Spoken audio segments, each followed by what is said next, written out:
One of the questions that I know I used to love to get the audience's reaction to is, on our call-in show, is America the greatest country in the world? Huh. Or as how would you answer? Well, Spiro Agnew was supposed to have said the greatest nation in the country. Something like Gore Vidal has a wonderful take on this. It's something to be proven rather than stated, it seems to me, something to be demonstrated rather than affirmed.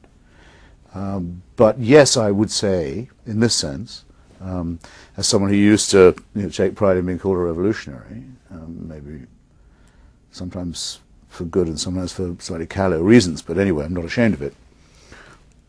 Where's the Russian Revolution now? It's gone.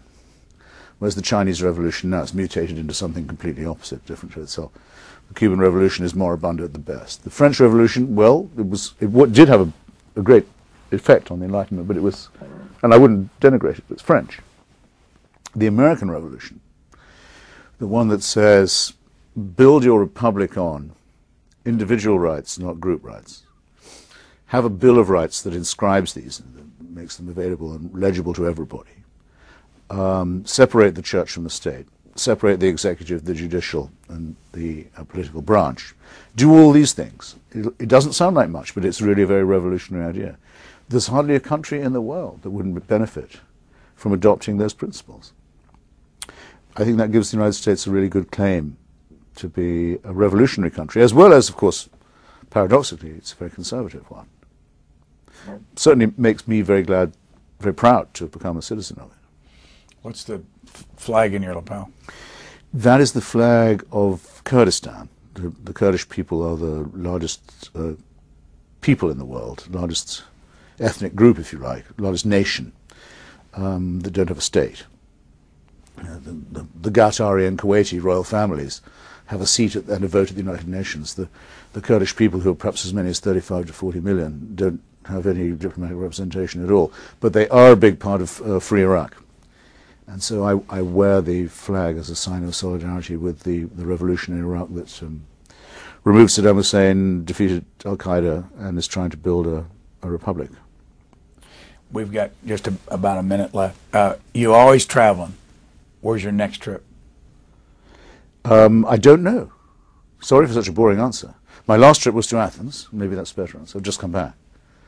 I'm trying to write something about the new Acropolis Museum, the greatest new museum for a long time in Europe.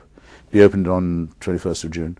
It'll contain all the sculpture and treasury of the Parthenon and the other temples of the Acropolis, and it has room for all the stolen sculpture taken by British imperialists like Lord Elgin to be given back, so we can see how all that sculpture is symmetrical and supposed to be seen in the same place at the same time. And I've done a piece of Vanity Fair about how wonderful it'll be when we can see all that. I suppose I better mention this book one more time. If you would. God is Not Great, How Religions Poison Everything by Christopher Hitchens. We are out of time. Fine bookstores everywhere. Yes. And thank you for joining us. It was a pleasure, as always.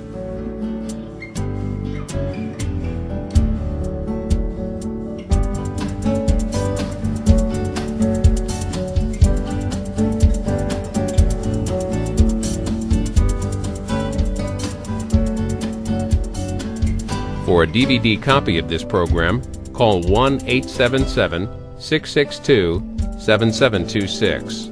For free transcripts, or to give us your comments about this program, visit us at qna.org.